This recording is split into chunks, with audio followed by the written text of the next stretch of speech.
सिंहासन बत्तीसी की दिलचस्प कहानी। प्राचीन समय की बात है। उज्जैन में राजा भोज राज्य करते थे। वह बड़े दानी और धर्मात्मा थे। उनके बारे में प्रसिद्ध था कि वह ऐसा न्याय करते कि दूध और पानी अलग अलग हो जाए। नगरी में एक किसान का एक खेत था, जिसमें उसने कई साग सब्जी लगा रखी थी। एक बार की बात है कि खेत में बड़ी अच्छी फसल हुई। पूरी जमीन पर तो खूब तरकारियां आईं, लेकिन खेत के बीचों बीच थोड़ी सी जमीन खाली रह गई। हालांकि किसान ने उस जमीन पर भी बीज डाले थे, लेकिन वहां कुछ नहीं उगा। किसान ने वहां खेत की रखवाली के लिए एक मचान बना लिया। जब भी किसान मचान पर चढ़ता अपने आप चिल्लाने लगता, कोई है, राजा भोज को पकड़ लाओ और सजा दो, मेरा राज्य उससे ले लो, जाओ, जल्दी जाओ। सारी नगरी में यह बात आग की तरह फैल गई और राजा भोज के कानों में पहुंची। राजा ने कहा, मुझे उस खेत पर ले चलो, मैं सारी बातें अपनी आंखों से देखना और कानों से सुनना चाहता हूँ। राजा भोज जब उस जगह पहुंचे तो उन्होंने भी वही देखा कि किसान मचान पर खड़ा है और कह रहा है, राजा भोज को फौरन पकड़ लाओ और मेरा राज्य उससे ले लो। ये सुनकर राजा चिंतित हो गए। चुपचाप महल में लौटा आए। उन्हें रात भर नींद नहीं आई। सवेरा होते ही उन्होंने राज्य के ज्योतिषियों और जानकार पंडितों को इकट्ठा किया। उन्होंने अपनी गोपनीय विद्या से पता लगाया कि उस मचान के नीचे कुछ छिपा है। राजा ने उसी समय आज्ञा दी कि उस जगह को खुदवाया जाए। खोदते खोदते जब काफी मिट्टी निकल गई तो अचानक एक सिंहासन प्रकट हुआ। सिंहासन के चारों ओर 8-8 पुतलियां यानी कुल 32 पुतलियां खड़ी थीं। सबके अचरज का ठिकाना न रहा। राजा को खबर मिली तो सिंहासन को बाहर निकालने को कहा, लेकिन कई मजदूरों के जोर लगाने पर भी वह सिंहासन टस से मस न हुआ। तब एक पंडित ने कहा कि यह सिंहासन देवताओं का बनाया हुआ है, अपनी जगह से तब तक नहीं हटेगा जब तक कि राजा स्वयं इसकी पूजा अर्चना न करें। राजा ने ऐसा ही किया। पूजा अर्चना करते ही सिंहासन ऐसे ऊपर उठाया मानो फूलों का हो। राजा बड़े खुश हुए। सिंहासन में कई तरह के रत्न जड़े थे जिनकी चमक अनूठी थी। सिंहासन के चारों ओर 32 पुतलियां बनी थीं। उनके हाथ में कमल का एक एक फूल था। राजा ने हुक्म दिया कि खजाने से रुपया लेकर सिंहासन दुरुस्त करवाएं। सिंहासन सुंदर होने में 5 महीने लगे।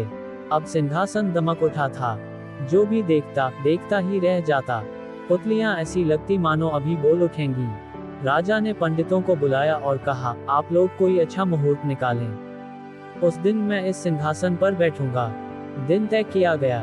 दूर दूर तक लोगों को निमंत्रण भेजे गए। तरह तरह के बाजे बजने लगे। महल में खुशियां मनाई जाने लगी। पूजा के बाद जैसे ही राजा ने अपना दाहिना पैर बढ़ाकर सिंहासन पर रखना चाहा कि सारी पुतलियां खिलखिलाकर हंस पड़ी। लोगों को बड़ा अचंभा हुआ कि यह बेजान पुतलियां कैसे हंस पड़ी। राजा ने अपना पैर खींच लिया और पुतलियों से पूछा, ओ सुंदर पुतलियों, सच सच बताओ कि तुम क्यों हंसी। पहली पुतली का नाम था रत्नमंजरी। राजा की बात सुनकर वह बोली, राजन, आप बड़े तेजस्वी हैं, धनी हैं, बलवान हैं, लेकिन इन सब बातों का आपको घमंड भी है। जिस राजा का ये सिंहासन है, वह दानी, वीर और धनी होते हुए भी विनम्र थे, परम दयालु थे। राजा बड़े नाराज हुए। पुतली ने समझाया, महाराज, ये सिंहासन परम प्रतापी और ज्ञानी राजा विक्रमादित्य का है। राजा बोले, मैं कैसे मानूं कि राजा विक्रमादित्य मुझसे ज्यादा गुणी और पराक्रमी थे। पुतली ने कहा, ठीक है, मैं तुम्हें राजा विक्रमादित्य की एक कहानी सुनाती हूँ। आर्याव में एक राज्य था जिसका नाम था अम्बावती। वहाँ के राजा गंधर्वसेन ने चारों वर्णों की स्त्रियों से 4 विवाह किए थे। ब्राह्मणी के पुत्र का नाम ब्रह्मवीर था। क्षत्राणी के 3 पुत्र हुए, शंख, विक्रम तथा भर्तृहरि। वैश्य पत्नी ने चंद्र नामक पुत्र को जन्म दिया तथा शूद्र पत्नी ने धन्वंतरी नामक पुत्र को। ब्रह्मनीत को गंधर्वसेन ने अपना दीवान बनाया, पर वह अपनी जिम्मेवारी अच्छी तरह नहीं निभा सका और राज्य से पलायन कर गया। कुछ समय भटकने के बाद धारानगरी में ऊंचा ओहदा प्राप्त किया तथा एक दिन राजा का वध करके खुद राजा बन गया। काफी दिनों के बाद उसने उज्जैन लौटने का विचार किया, लेकिन उज्जैन आते ही उसकी मृत्यु हो गई। क्षत्राणी के बड़े पुत्र शंख को शंका हुई कि उसके पिता विक्रम को योग्य समझकर उसे अपना उत्तराधिकारी घोषित कर सकते हैं, और उसने एक दिन सोए हुए पिता का वध करके स्वयं को राजा घोषित कर दिया। हत्या का समाचार दावानल की तरह फैला और उसके सभी भाई प्राण रक्षा के लिए भाग निकले। विक्रम को छोड़कर बाकी सभी भाइयों का पता उसे चल गया और वे सभी मार डाले गए। बहुत प्रयास के बाद शंख को पता चला कि घने जंगल में सरोवर के बगल में एक कुटिया में विक्रम रह रहा है तथा कंदमूल खाकर घनघोर तपस्या में रत है। वह उसे मारने की योजना बनाने लगा और एक तांत्रिक को उसने अपने षड्यंत्र में शामिल कर लिया। योजनानुसार तांत्रिक विक्रम को भगवती आराधना के लिए राजी करता तथा भगवती के आगे विक्रम के सर झुकाते ही शंख तलवार से वार करके उसकी गर्दन काट डालता। मगर विक्रम ने खतरे को भांप लिया और तांत्रिक को सर झुकाने की विधि दिखाने को कहा। शंख मंदिर में छिपा हुआ था। उसने विक्रम के धोखे में तांत्रिक की हत्या कर दी। विक्रम ने झपटकर शंख की तलवार छीनकर उसका सर धड़ से अलग कर दिया।